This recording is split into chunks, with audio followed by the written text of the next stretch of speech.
आइए मेरे दोस्तों, बड़ी तेजी के साथ हम मुसाफत तय करते हैं। अब आइए अपने असल मकसद की तरफ लौटते हैं, मैदान खिताबत में चलते हैं, वहां से एक बेहतरीन मुकर्रिर का इंतखाब करते हैं। मेरे दोस्तों, बड़े अदब के साथ, बड़े आजिजी के साथ मैं जनाब हजरत मौलाना खालिद सिद्दीकी साहब, जनरल सेक्रेटरी जमीयत उलमा नेपाल से गुजारिश कर रहा हूं कि हजरत तशरीफ लाए और अपनी कीमती बातों से हम सामईन को नवाजे। इस शेर के साथ हजरत का इस्तकबाल है कि साहिबा खाना बदोशों के हवाले कर दे। बोलिए सुभान अल्लाह। साहिबा खाना बदोशों के हवाले कर दे, ये घना पेड़ परिंदों के हवाले कर दे। अरे ठंडे मौसम में भी सड़ जाता है बासी खाना, अरे बच गया है तो गरीबों के हवाले कर दे। अल्हम्दुलिल्लाह नहमदुहु व नस्तईनुहु व नस्तगफिरुहु व नु'मिनु बिही व नतवक्कलु अलैहि व नऊज़ु बिल्लाहि मिन शुरूरि अनफुसिना व मिन सय्यिआति अमालिना मन यहदिहिल्लाहु फला मुज़िल्ल लहु व मन युज़लिलहु फला हादिय लहु व अशहदु अन ला इलाहा इल्लल्लाह व अशहदु अन्न सय्यदना व मौलाना मुहम्मदन अब्दुहु व रसूलुहु अल्लज़ी अरसलहु बिलहक़्क़ि बशीरन व नज़ीरा व दाइयन इलल्लाहि बिइज़निहि सिराजन मुनीरा। फ़क़द क़ाल अल्लाहु तआला अऊज़ु बिल्लाहि मिनश शैतानिर रजीम बिस्मिल्लाहिर रहमानिर रहीम। इन्ना अरज़नल अमानता अलस समावाति वल अर्ज़ि वल जिबाल फ़अबैन अन यहमिलनहा वअशफ़क़न मिन्हा वहमलहल इंसान इन्नहु कान ज़लूमन जहूला। वक़ाल अन्नबी सल्लल्लाहु अलैहि वसल्लम खैरुकुम मन तअल्लमल क़ुरआन वअल्लमह। सदक़ल्लाहुल अज़ीम व सदक़ रसूलुहुल करीम व नहनु अला ज़ालिका मिनश शाहिदीन वश्शाकिरीन वल्हम्दुलिल्लाहि रब्बिल आलमीन। बुजुर्गों, मैं मौजू पर बात करने से पहले दो बातें आपकी खिदमत में अर्ज करनी चाहता हूं। ये दो बातें अभी के हालात से मुताल्लिक हैं। आप देख रहे हैं कि आसमान की निगाहें पलटी हुई हैं, कायनात बरहम बरहम है और बारिश और तूफान का सिलसिला हमारे मुल्क में और इस खित्ते में रुकने का नाम नहीं ले रहा है। सनीचर के तूफान में तकरीबन 3 दर्जन लोग जाँ बहक हो गए, 500 लोग जख्मी हो गए। उस 500 में से कई सौ अफराद का इलाज अभी भी हो रहा है। कई लोगों का इलाज काठमांडू में चल रहा है। आज हम कल जमीयत उलमा नेपाल की टीम लेकर 12 और परसा दोनों जिला गए थे और काम से फारिग होकर आज जब बीरगंज की सड़कों पर निकले तो देखा कि आसमान फिर नामेहरबान है। चारों तरफ काली घटा छाई हुई है और माहौल में इतनी खौफनाकी है और इतनी दहशत है और लोगों का रंग उड़ा हुआ है कि यह अंदेशा है कि खुदा न करे पसरामपुर और पुरनिया और भरमलिया गांव के अनहोनी वाकयात न जाने अल्लाह ताला जमीन के हमारे और आपके खुदा न खास्ता इन खित्तों में दोहरा दे। बुजुर्गों और अजीजों, अल्लाह अकबर। ये वक्त है कि जब आप देखें हवाएं नामुआफिक हैं और आसमान नामेहरबान है, ना वक्त की बारिशें हो रही हैं, ना वक्त तूफान आ रहा है, और कायनात बरहम बरहम सा है। फिदा के अंदर बरहमी है, फिदा खशमगी है और रब कायनात का इससे गजब झलकता है। ऐसे मौके पर अजीजों और बुजुर्गों, हम सबको जरा गौर से सुनो इस बात को। हम सबको ये चाहिए कि अपने गुनाहों से तौबा करें, अल्लाह की तरफ रुजू करें। इसके अलावा कोई मंत्र नहीं है, कोई इलाज नहीं है। आप खाह ऊंची सी ऊंची इमारतों में बंद हो जाएं और कंक्रीट इमारतों में चले जाएं, लेकिन मैंने तमाशा देखा है कि बड़े बड़े मीनार को इस तरीके से उलट दिया गया है गोया कि वो कागज का बना हुआ फूल हो जिसे कोई बच्चा मसल देता हो। अदीदों और बुजुर्गों, अल्लाह के कहर से डरो। अल्लाह, ये सब घंटियां हैं, ये सब अलार्म है जो रब्बे कायनात वक्तन फवक्तन अपने गैज़ो गज़ब के सिलसिले में अपने बंदों को दिया करता है। मेरे भाइयों, लौट आओ, अपने रब की तरफ लौट आओ, खुदा की तरफ लौट आओ, अपने गुनाहों से तौबा करो। सिर्रन अलानियन, अकेले में अलानिया तौर पर जहां जैसे जो भी गुनाह हुआ हो, आओ इन सारी चीजों को छोड़ो। आज अगर इस इजलास से हम और आप इतना भी मैसेज और पैगाम लेकर के जाते हैं कि बुजुर्गों और अजीजों और मेरे बच्चों, हम अल्लाह की पनाह में आते हैं और अल्लाह की पनाह में आने को कबूल करते हैं, तो मैं समझता हूं कि इस इजलास का मकसद हासिल हो जाएगा। बुजुर्गों, क्या हम अल्लाह से तौबा करते हैं? क्या हम रुजू करते हैं अल्लाह की तरफ? क्या हमारी आंखें भीगेंगी? क्या हमारे हाथ अल्लाह के हुजूर उठेंगे? क्या हमारी पेशानियां झुकेंगी? अजीजों और बुजुर्गों, ऐ मदरसे के तालिबे इल्म बाबू, जरा गौर से सुनो मैं क्या कह रहा हूं। ये पूरे दर्द और कर्ब के साथ कह रहा हूं। अल्लाह न करे कि अल्लाह के गजब और उसके गुस्से का शिकार हम और आप हों, और आज जो कहानी मैं दूसरों की बयान कर रहा हूं, कल कोई आपकी कहानी बयान करे। अल्लाह, ऐसा न हो अजीजों और बुजुर्गों। इसलिए अल्लाह की पनाह में आ जाओ, तौबे का इरादा कर लो, पुख्ता इरादा कर लो, और ये तय कर लो कि हमको फहाशी, जुल्म और जबर, इन चीजों से पनाह मांगनी है। मैं अपने नेताओं से कहता हूं, हमारे सांसद जी हैं, विधायक जी, यहां पर हमारे बड़ा अध्यक्ष जी हैं, ये लोग राज्य सत्ता के संचालन कर्ता मध्य एक हैं। मैं इनसे कहना चाहूंगा, यह हमारी पुलिस के साथी हैं, प्रशासन के साथी हैं, मैं इन सबों को कहना चाहूंगा कि आप अल्लाह की इस धरती पर, इस ब्रह्मांड पर और इस भूमि के ऊपर आप अत्याचार न करें, आप जुल्म न करें, आप लोगों को न सताएं।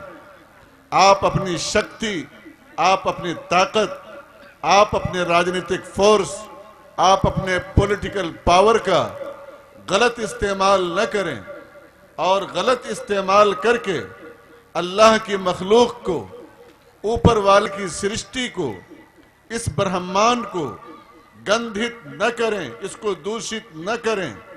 याद रखिए, खयानत के साथ, पाखंड के साथ और इन चीजों के साथ सत्ता चल सकती है, देश चल सकता है, लेकिन अत्याचार, हिंसा, दमन, शोषण, उत्पीड़न, डिस्क्रिमिनेशन और जुल्म और जबर के साथ कोई भी सत्ता, चाहे वो गांव का सत्ता हो, प्रदेश का सत्ता हो, राज्य का सत्ता हो, संसार का सत्ता हो, कोई भी सत्ता नहीं चल सकता है। आज इस धरती के ऊपर मेरे अजीजों और बुजुर्गों, मेरे नेतागण भाइयों, मेरे मित्रों, मैं आपको एक बात कहनी चाहता हूं और वो बात ये कि जिस तरीके से पैदा करने वाले को, सरष्टता को और इस ब्रह्मांड की सृष्टि करने वाले को एक अमीर आदमी भाता है, एक विधायक भाता है, एक बड़ा अध्यक्ष भाता है, मन को अच्छा लगता है, उसी तरीके से कहीं कोने में पड़ा हुआ इस बाजार में, समनपुर बाजार में रोड पर काम करने वाला, ठेला ठेलने वाला, जूता साफ करने वाला, झाड़ू देने वाला, इस ब्रह्मांड के सृष्टा की दृष्टि में सभी लोग समान हैं, सभी लोग बराबर हैं।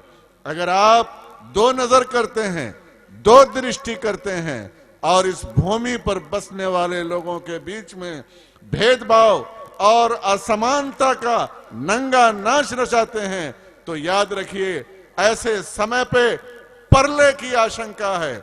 ऐसे समय पे अल्लाह ताला का, और आपकी भाषा में कहूं तो ईश्वर का प्रकोप को आप निमंत्रण देते हैं, आप दावत देते हैं, आप अल्लाह के गजब को झंझोड़ते हैं और कहते हैं कि आओ खुदा का गजब, आओ खुदा का गुस्सा, आओ खुदा को आप हम गुस्सा दिला रहे हैं।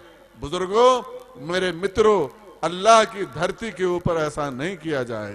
कुरान मुकद्दस की एक आयत है, इन्नल्लाह यअमुरु बिल अदल वल इहसान व इताइ दिल कुर्बा व यनहा अनिल फहशाइ वल मुनकरि वल बग़य।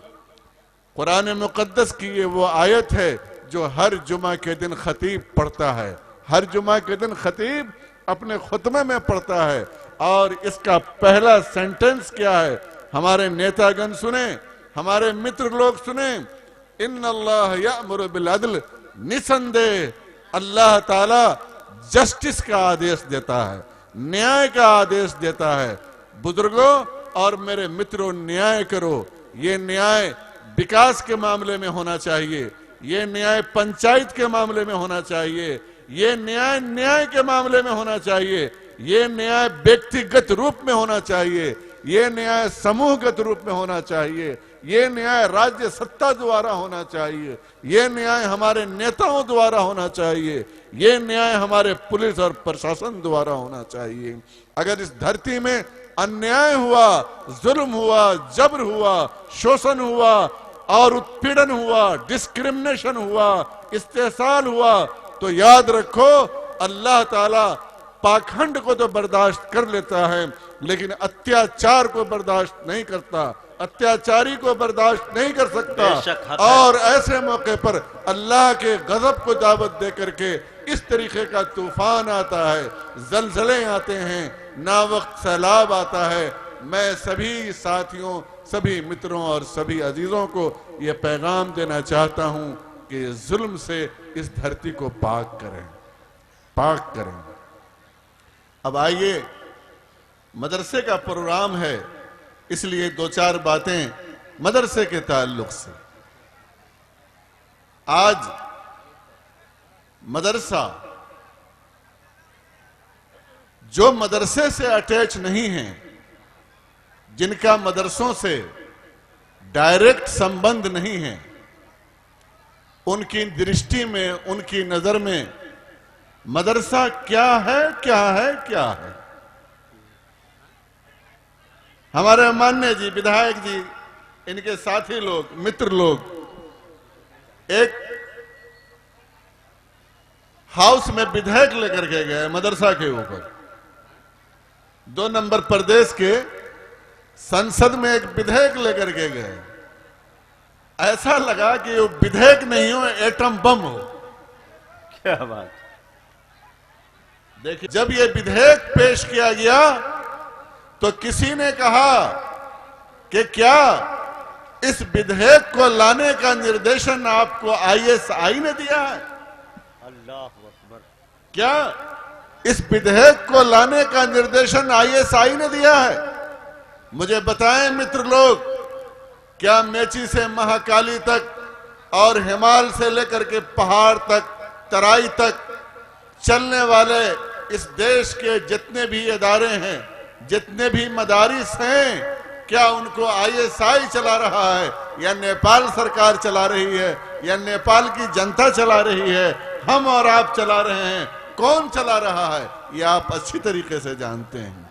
आज हमसे प्रश्न किया जाता है कि ये मदरसा क्या कर रहा है। बुजुर्गों और अजीजों, ये सवाल सबके जहन में आता है, लेकिन अफसोस कि आप मदरसे की चहार दीवारी से बाहर रह करके तो प्रश्न करते हैं, मदरसे की चहार दीवारी के अंदर नहीं आते हैं।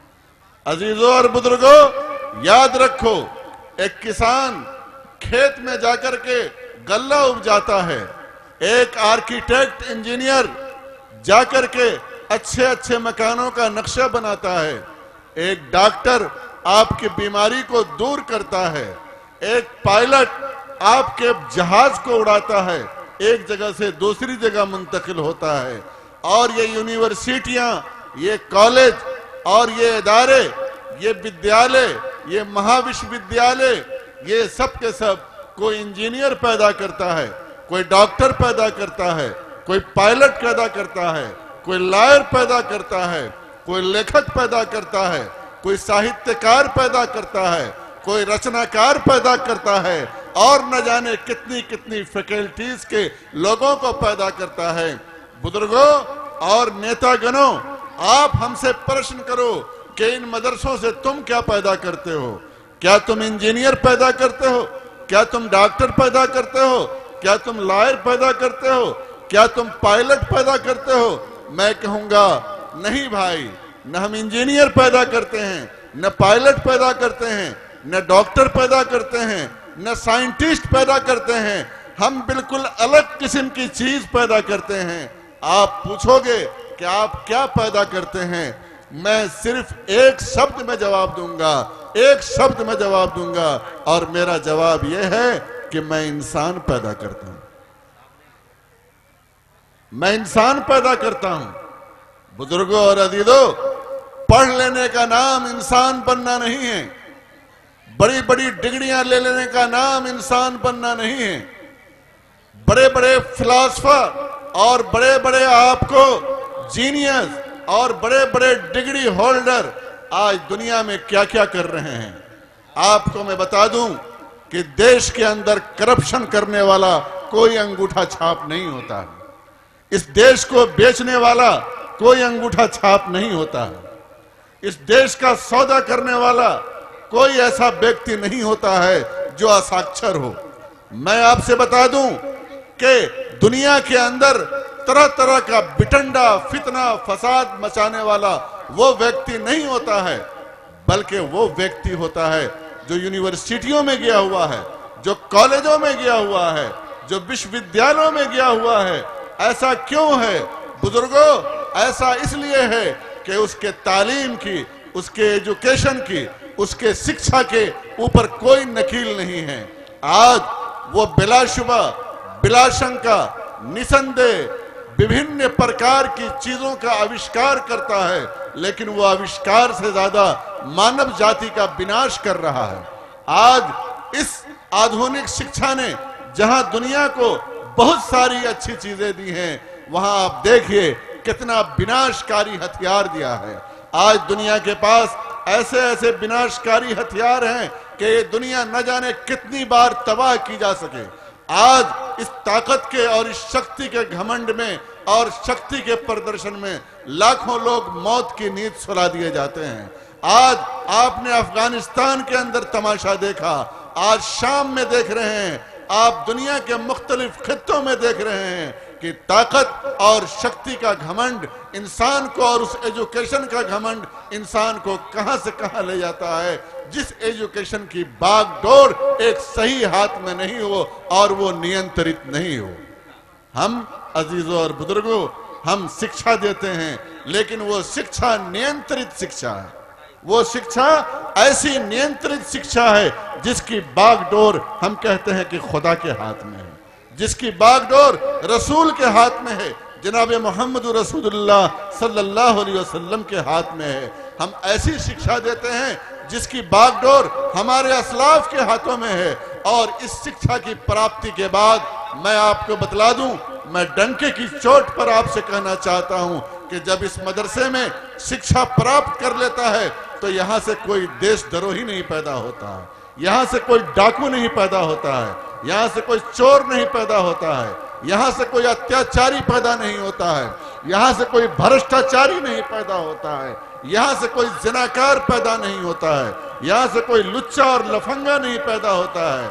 और मैं आपको चैलेंज दे करके कहना चाहूंगा मित्रों और मेरे साथियों, जाओ गौर के अंदर चले जाओ, सीडीओ साहब से, जेल के जेलर से, एसपी साहब से, न्यायालय में न्यायाधीश से सारा रिकॉर्ड निकालो, सारा तथ्यांक निकालो और देख लो कि मदरसा से पढ़े हुए लोगों के अपराध का रेशियो क्या है। वहां मैं आपको बतला दूं, कोई कासमी, कोई नदवी, कोई आपको मुबारकपुरी, कोई सबीली, कोई अशरफी, ये इस किस्म के लोग आपको वहां इंशाअल्लाह शायद व बायद मिल जाएं, लेकिन बिलउमूम नहीं मिलेंगे। ये वो शिक्षा है जिस शिक्षा से हम इंसानों को इंसान बनाते हैं। हम उसे ये सिखाते हैं कि अपने बड़ों का सम्मान करो, अपने बड़ों की इज्जत करो, वो बड़ा चाहे मुसलमान हो या हिंदू हो। हमारा इस्लाम ये सिखाता है बुजुर्गों और अजीजों, ये मदरसा ये सिखाता है, ये मदरसा समनपुर का ये मदरसा अपने बच्चों को ये शिक्षा देता है कि अगर तुम्हारी कोई बूढ़ी माँ जा रही हो और उसके सर पर गट्ठर लदा हुआ हो तो उसके गट्ठर को उसका नाम पूछे बगैर वो आयशा है या पार्वती है, उसके गट्ठर को अपने कंधे अपने सर के ऊपर डाल लो। अगर तुम देखते हो बस के अंदर कोई बूढ़ा खड़ा हुआ है, ये इस्लाम ये सिखाता है, ये मदरसा ये सिखाता है कि अगर कोई राम प्रसाद नाम का कोई हमारा चचा, समाज का कोई हमारा भाई या कोई अपरिचित व्यक्ति वो खड़ा हुआ है, हमारा नौजवान वो देखता है, इस मदरसे का शिक्षित व्यक्ति देखता है और उसे शर्म आती है, वो कहता है चचा जान इस कुर्सी पर बैठने के आप ज्यादा हकदार हैं, आप बैठिए। हम ये शिक्षा देते हैं, हम ये शिक्षा देते हैं कि जिस भूमि में आप रहते हैं, जिस धरती पर आप रहते हैं, उस धरती के साथ कभी गद्दारी नहीं करना, उसके साथ हमेशा वफादारी करना और कभी भी अपने गद्दारों में, इस मुल्क के गद्दारों में, इस मुल्क के बेचने वालों में, इस मुल्क के भ्रष्टाचार करने वालों में, इस नदी के नदी नालों और खोलों को बेचने वालों में, असमान संधि करने वालों में, शोषण और डिस्क्रिमिनेशन करने वालों में और इस्तेहसाल करने वालों में, इन मदरसा में पढ़े हुए लोगों का नाम कहीं दिखाई नहीं दे। बुजुर्गों, हम क्या करते हैं? हम यहाँ इंसान बनाते हैं। वो इंसान बनाते हैं कि जब कोई इंसान जरूरत का मारा हुआ आता है तो हमारा सर उसके आगे नमस्तक हो जाता है, हम झुक जाते हैं उसके आगे। अजीजों और बुजुर्गों, कायनात के अंदर ये समझ लीजिए कि मदरसा आपके लिए आबे हयात है, आपके लिए अमृत है, आपके लिए ऐसा अमृत है। अजीजों और बुजुर्गों, आज देखिए हमारे देश में शांति सुरक्षा की स्थापना के लिए हमारे नेतागण लोग हैं यहाँ पर, इसलिए मैं उनकी बात कर रहा हूँ। आप जान रहे हैं कि इस देश में शांति सुरक्षा के नाम पर 1 लाख जनपद, 1 लाख सशस्त्र, 50,000 राष्ट्रीय अनुसंधान, 90 से 95,000, 1 लाख सेना और न जाने देश का कितना बड़ा संयंत्र इस देश के अंदर शांति सुरक्षा के लिए काम कर रहा है। होना भी चाहिए, हम इसके विरोधी नहीं हैं। शांति सुरक्षा की व्यवस्था और अच्छी होनी चाहिए, हमारे देश में और समृद्धि विकास के साथ शांति रहनी चाहिए। लेकिन मैं आपको बता दूं, क्या ये मदरसा बिला तनख्वाह का सिपाही का काम नहीं कर रहा है? आप देखिए, मुझे बताइए कि मदरसे के जो प्रोडक्ट हैं, मेची से महाकाली तक और हिमाल से लेकर के हिमाल से लेकर के तराई तक, अजीजों और बुजुर्गों, आप मुझे बतलाइए कि यहाँ अपराध का रेशियो कितना है, कितनी जगह इन्होंने भ्रष्टाचार किया है, कितनी जगह पर इन्होंने अत्याचार किया है, कितने अदालतों में इनके मुकदमे में हैं, कितने जेलों के अंदर ये बंद हैं। अजीजों और बुजुर्गों, हम देश के निशुल्क प्रहरी का कर्तव्य निर्वाह कर रहे हैं। इस देश में हम निशुल्क बिना तलबी बिला तलबी प्रहरी का कर्तव्य निर्वाह कर रहे हैं और इस बात पर मदरसा के संचालकों को, हमारे मौलाना लोगों को, हमारे उलमाए किराम को राज्य सत्ता की ओर से आपको सम्मान मिलना चाहिए। ये नहीं कहना चाहिए कि ISI चला रही है क्या इन मदरसों को? अजीजों और बुजुर्गों, ये मदरसा जो एक संस्कार दे रहा है, एक तहजीब दे रहा है, ये इस देश, ये सिर्फ मुसलमानों का नहीं। ये मत कहिए कि ये सिर्फ आपको अबुल कलाम फूल बाबू का धरोहर है, नहीं, ये सारे लोगों का धरोहर है। हमारे हिंदू भाइयों का भी धरोहर है, ये मुसलमान भाइयों का भी धरोहर है। ये ऐसा धरोहर है मदरसा अजीजों और बुजुर्गों कि यहाँ से शांति की नहरें बहती हैं, यहाँ से महात्मा पैदा होते हैं, सूफी पैदा होते हैं, संत पैदा होते हैं, और ये लोग निकल करके समाज में ऐसे समाज का निर्माण करते हैं जिस समाज का नाम है नो टेंशन। नो टेंशन, कोई तनाव नहीं, कोई अशांति नहीं, कोई भेदभाव नहीं। यहाँ माया है, स्नेह है, प्यार है, प्रेम है, मोहब्बत है, अमृत है, आब हयात है। यही वो चीजें हैं जो इन मदरसों में बांटा जाता है। कभी आओ बुजुर्गों, आओ मसनदे दर्स पर बैठ करके देखो कि यहाँ क्या पढ़ाया जाता है। यहाँ ये पढ़ाया जाता है इन्नल्लाह यअमुरु बिल अदल, निसंदेह अल्लाह जस्टिस का आदेश देता है। इन्नल्लाह यअमुरु बिल अदल वल इहसान, अल्लाह ये हुक्म देता है कि तुम लोगों के साथ उपकार करो, लोगों के साथ अच्छा व्यवहार करो। और अच्छा व्यवहार करने में ये नहीं देखना है अजीजों और बुजुर्गों कि जिसके साथ अच्छा व्यवहार किया जा रहा है वो मुसलमान है या गैर मुस्लिम है, वो ईसाई है या पारसी है। इस रुए जमीन पर चलने वाला कोई भी प्राणी है, कोई भी जीव है, एक मुसलमान की दृष्टिकोण से और मदरसे की शिक्षा के दृष्टिकोण से वो हमारे सम्मान का हकदार है। हाँ, इस बात का हकदार है कि हम उसका सम्मान करें, उसे दिल में जगह दें, उसे आंखों में जगह दें। अजीजों और बुजुर्गों, ये मदरसा क्या सिखाता है? ये मदरसा ये सिखाता है कि ये माएं और बहनें, चाहे वो माएं बहनें मुसलमानों की हों या ये माएं और बहनें हमारे हिंदू भाइयों की हों, वो हमारी बहनें हैं, वो हमारी माता हैं। हम किसी को राम प्यारी, राम दुलारी नहीं कहते हैं, हम किसी को मौसी कहते हैं, हम किसी को काकी कहते हैं, हम किसी को बहन कहते हैं, हम किसी को दीदी कहते हैं। ये मदरसा ये शिक्षा देता है। अजीजों और बुजुर्गों और इस मुल्क के नौजवानों, मुस्लिम नौजवानों, मैं तुम्हें खास तौर पर इस बात की तरफ इशारा करना चाहता हूं कि याद रखो और मदरसे की इस तालीम को अज़बर कर लो कि तुम्हारा किरदार और तुम्हारे किरदार की बुलंदी और पुख्तगी ही तुम्हें इस मुल्क में सही और सच्चा मकाम दिलाएगी। याद रखो और अपने आबा व अजदाद की उस तारीख को याद करो कि जब मुसलमान और यहूदी के बारे में मालूम है, यहूदी कौन लोग हैं? यहूदी के बारे में कुरान मुकद्दस खुद ऐलान करता है कि इस रुए जमीन पर मुसलमानों का कोई दुश्मन है तो वो यहूदी है।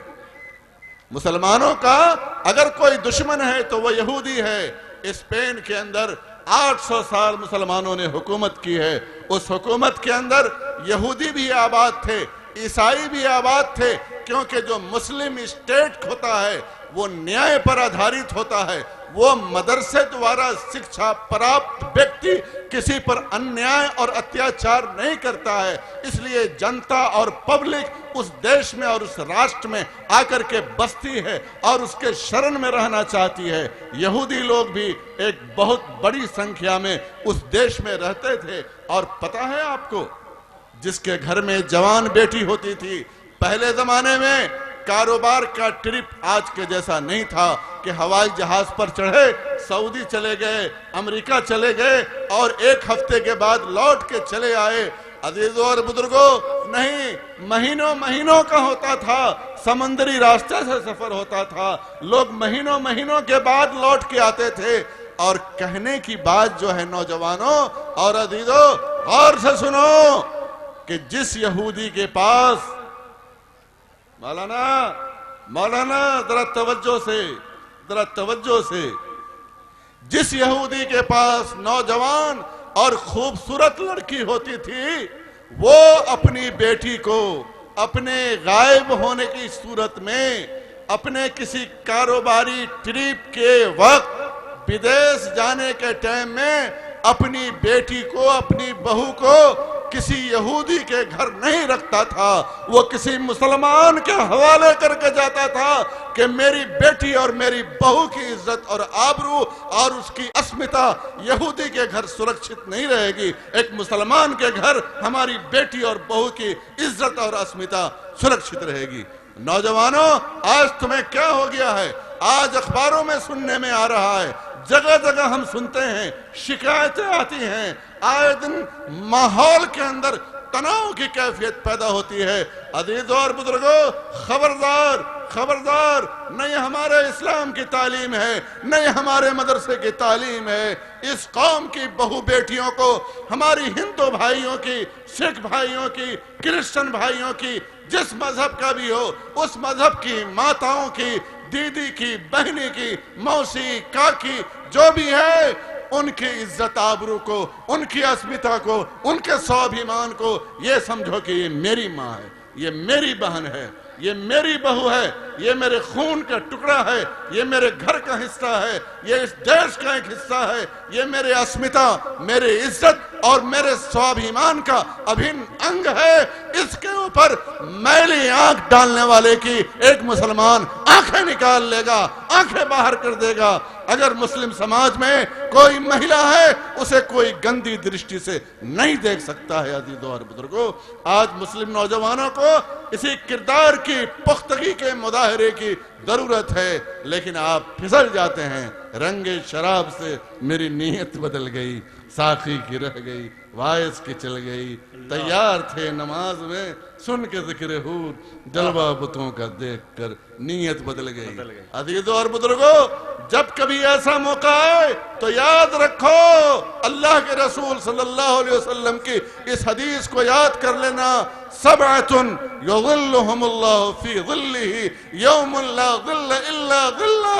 और उसके अंदर ये कहा गया है कि 7 लोग ऐसे होंगे कि क़यामत के दिन जब छांव नहीं होगा, धूप ही धूप होगा, लोग पसीने में तरबतर होंगे। 7 प्रकार के लोगों को आपको छांव में जगह दिया जाएगा।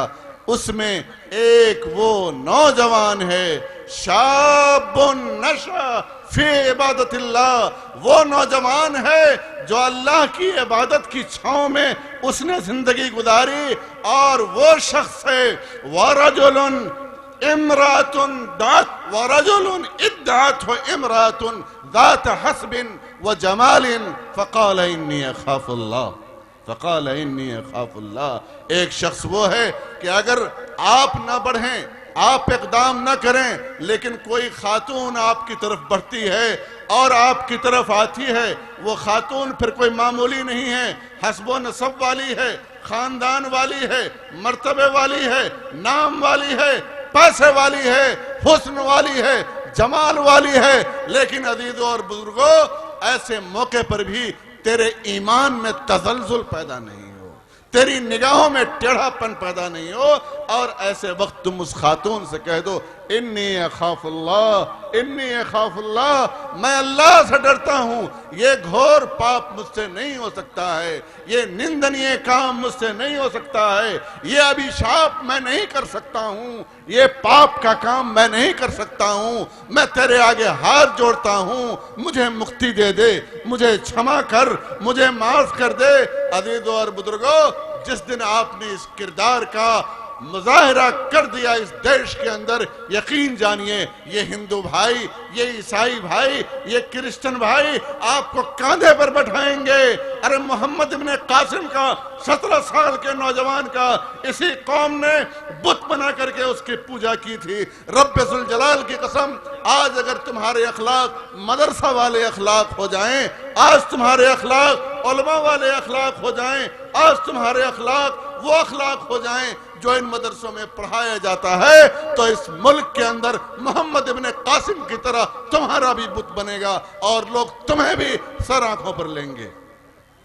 अजीजों और बुजुर्गों, ये मदारिस जहां उसकी एक कड़ी में हम लोग यहां बैठे हैं, मेरे बुजुर्गों, आज तरह तरह की साजिशों का शिकार हो रहा है। अजीब बात है, मुझे अजीब महसूस होता है कि जमीयत उलमा नेपाल और हमारे साथी पूरे वाज़ेह और क्लियर मौक़िफ़ के साथ मदारिस के सिलसिले में आगे बढ़े कि नेपाल सरकार की भी गलत फहमी दूर हो और हमारी जो आवश्यकताएं हैं, हमारी जो जरूरतें हैं, वो भी हमारी पूरी होनी चाहिए। हमने बीच के रास्ते की खोज की, हमने उस तरफ बढ़ना चाहा। हमने एक बड़ी कॉन्फ्रेंस की इसी गौर के अंदर, इसी जिला में, जिसमें मुल्क भर से लोग आए। लेकिन जानते हैं, यूसुफ अलैहिस्सलाम के 12 भाई थे। 12 भाई में वो भाई भी थे जो यूसुफ अलैहिस्सलाम को कुएं में ले जाकर के डुबोने वाले थे। आज मुझे अफसोस के साथ कहना पड़ता है कि मिल्लत के अंदर ऐसे लोग भी इधर आए हैं जो नाम तो आलिमों का है लेकिन हरकतें जुहला की कर रहे हैं।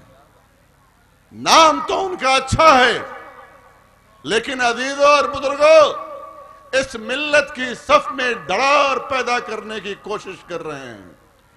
और कहा गया है, अल फितनतु अशद्दु मिनल कत्ल। समाज में फितना पैदा करना, बेमनस्यता पैदा करना, विवाद उत्पन्न कराना, इख्तलाफ को हवा देना, समाज को बांटने का प्रयास करना, समुदाय के लिए हो रहे प्रयासों को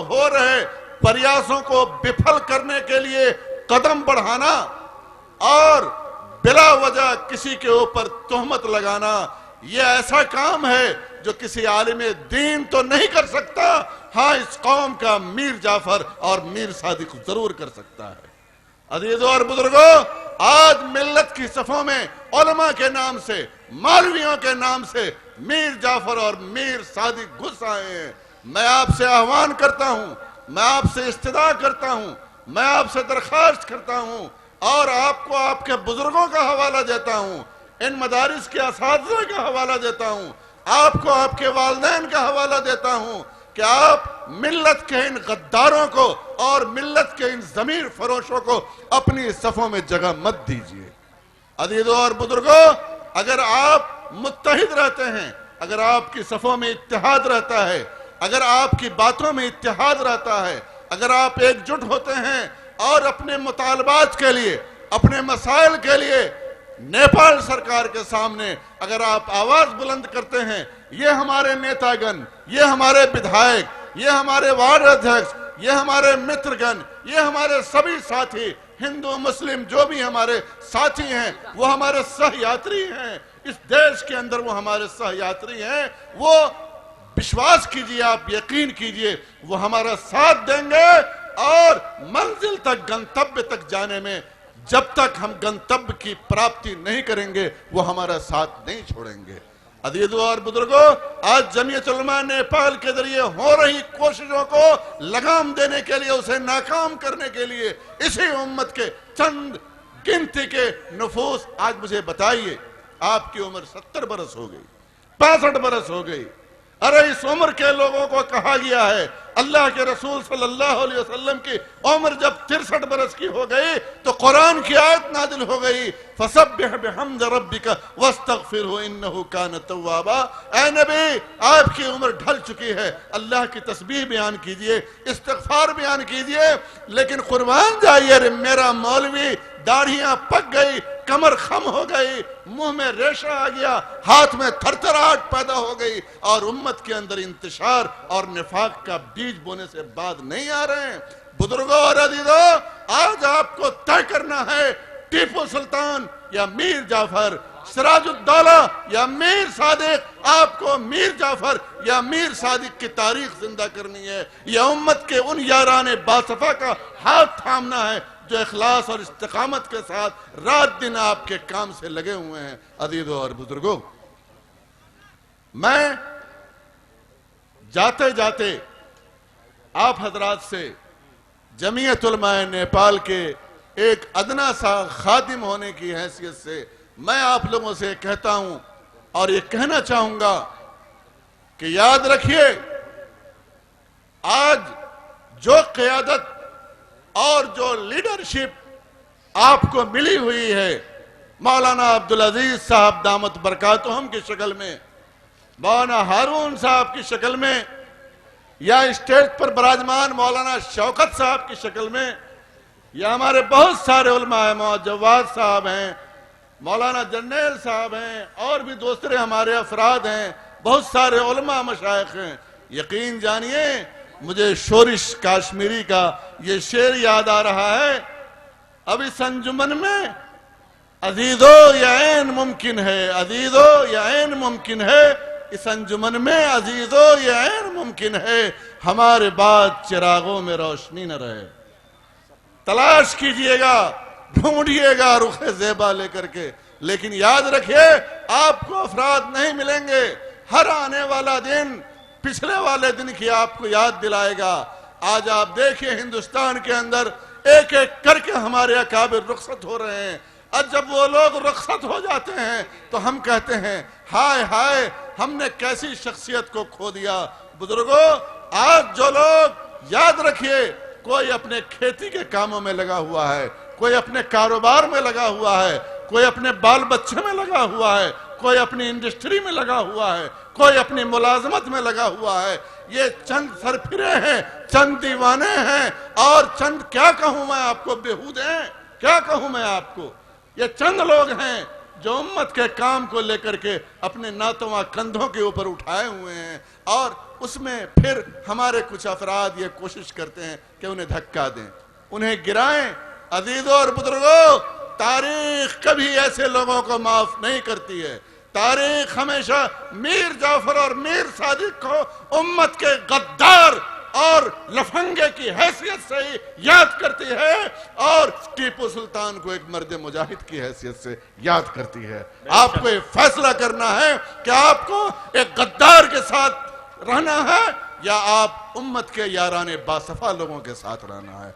अजीजों और बुजुर्गों, फैसला आपके हाथों में है। अगर इत्तेहाद और यकजहती की मिसाल हम और आप कायम करेंगे, एक तो आपकी जमात छोटी सी है, 5% हैं आप इस मुल्क के अंदर, आपकी आवाज में ताकत नहीं है, इख्तिदार तक आपकी रसाई नहीं है, ब्यूरोक्रेसी में आपकी पहुंच नहीं है, मालो ज़र आपके पास नहीं है, खत्ते गुर्बत से नीचे जिंदगी आप गुजार रहे हैं, सारी महरूमियों के शिकार हम और आप हैं, और उस पर मुस्तजाद ये कि इंतशार और इफ्तराक की भयंकर और खतरनाक बीमारी के अंदर हम और आप मुब्तला हैं। अजीजों और बुजुर्गों, इस दर्द को समझने की कोशिश कीजिए। अल्लाह ताला मुझे, आपको, तमाम मुसलमानों को इस बात की तौफीक दे कि अपने दिलों से निफाक को दूर करें, इंतशार को हटाएं, इफ्तराक को हटाएं, हाथ में हाथ मिलाएं, गले से गले मिलें, कोताहियां हैं इंसान समझकर माफ करें, दरगुजर करें अपने कायदीन की, अपने रहबरों की, और अपने अइम्मा की, अपने मुस्लिहीन की खताओं से चश्म पोशी करें। अजीजों और बुजुर्गों, और अपने कायद के हाथों में आप हाथ रख के देखिए कि फिर इन नातवा हाथों में कितनी कुव्वत पैदा होती है, कितनी मजबूती पैदा होती है, और इस जुबान में कितनी ताकत पैदा होती है, और कितनी मजबूती पैदा होती है। याद रखिए, सत्ता सिंहासन में बैठा हुआ, सिंह दरबार की कुर्सी पर बैठा हुआ आदमी वो खालिद सिद्दीकी या अब्दुल अजीज को नहीं देखता है, वो ये देखता है कि इसके पीछे कितनी लंबी लाइन लगी हुई है। अजीजों और बुजुर्गों, इस लाइन को आपने तोड़ा, ये उम्मत कमजोर हो जाएगी, ये उम्मत इफ्तराक और इंतशार का शिकार हो जाएगी, फिर आप अपनी मंजिल और गंतव्य को नहीं पा सकेंगे। अल्लाह ताला मुझे और आपको और पूरी उम्मत को एक कलमा ला इलाहा इल्लल्लाह मुहम्मदुर रसूलुल्लाह पर जमने की तौफीक अता फरमाए।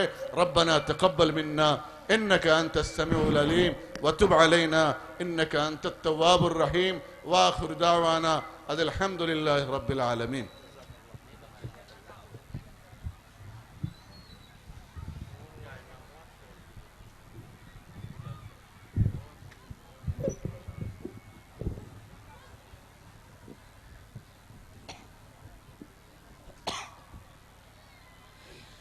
अल्हम्दुलिल्लाह।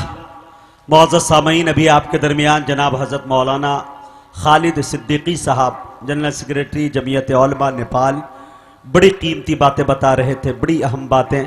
और यकीन जानिए कि हज़रत को अल्लाह तबारक व तआला ने बैक वक्त कई फ़नों से नवाजा है, कई ज़बानों पे बोलते हैं, कई ज़बान पे इन्हें अबूर हासिल है। अल्हम्दुलिल्लाह बड़ी कीमती बातें बताई। एक दो बातें जो हमारे दिल को छू गई, मैं ये चाहता हूँ कि उस पर भी एक बहुत अच्छा सा एक शेर मुझे याद आया, सभी बेदार हो जाए थोड़ा। जनाब हज़रत मौलाना खालिद सिद्दीकी साहब ने बहुत कीमती बातें बताई कि हमारे नेपाल के अंदर ये बात को लेकर सांसद तक लोग ये पहुँचे, वहाँ तक जाकर हुकूमत तक पहुँचने की कोशिश की कि मदारिस को बंद कराया जाए। और मदारिस क्या है उनकी नज़र में, क्या क्या क्या पता नहीं। मेरे दोस्तों, चार मिसरे मुझे याद आते हैं कि मदारिस क्या है ये उनको बताने की जरूरत है। यह मदरसा इस्लामिया अशरफुल उलूम का एक पैगाम। मदारिस क्या है ये उनको बताने की जरूरत है, मदारिस में उन्हें लाकर पढ़ाने की जरूरत है। थोड़ा सा बोले भाई सुभान अल्लाह। आपकी आवाजें कमजोर पड़ रही है। बैक वक्त कई रात से जगा हुआ, आजमगढ़ दयारे शिवली से 4 व्हीलर से आया हूं, मुझे सोने का मौका नहीं मिला। मेरी आवाज में कहीं से कोई मामला नहीं है, लेकिन आपकी आवाज पस्त पड़ रही है। थोड़ा सा बोले तब जाकर कोई मुकर्रिर अच्छे अंदाज में आप तक पहुंच पाएगा, कोई शायर। एक मरतबा एडवांस में लहक के बोल दीजिए सुभान अल्लाह। एक मरतबा और चहक के बोलिए सुभान अल्लाह। माशाअल्लाह। मदारिस क्या है ये उनको बताने की जरूरत है, मदारिस में उन्हें लाकर पढ़ाने की जरूरत है। अरे मदारिस में लगे ताले, यहां जो लोग कहते हैं, अरे ज़बां पे उनके अब ताला लगाने की जरूरत है। मदारिस में लगे ताले, यहां जो लोग कहते हैं, ज़बां पे उनके अब ताला लगाने की जरूरत है। एक शेर और पढ़ दो। कितने हजरात है हाथ उठा के बताए जो नहीं सुनेंगे? माशाअल्लाह। जो सुनेंगे एक मरतबा और लह के बोल दीजिए सुभान अल्लाह। बेलाली रंग है अपना, गुलाबी हो नहीं सकता। बेलाली रंग है अपना, गुलाबी हो नहीं सकता। हरे कोई भी आलिमो हाफिज फसादी हो नहीं सकता। मौलाना खालिद सिद्दीकी साहब का उनकी तकरीर और ये मेरा शेर बिल्कुल उनके तकरीर का खुलासा, एक निचोड़। मैं समझता हूं कि एक पैगाम ये देकर गए हैं कि बेलाली रंग है अपना, गुलाबी हो नहीं सकता। कोई भी आलिमो हाफिज शराबी हो नहीं सकता। अरे धमाके जो भी करते हैं कोई और ही होंगे। अरे गुलामे मुस्तफा आतंकवादी हो नहीं सकता। धमाके जो भी करते हैं कोई और ही होंगे, गुलामे मुस्तफा आतंकवादी हो नहीं सकता।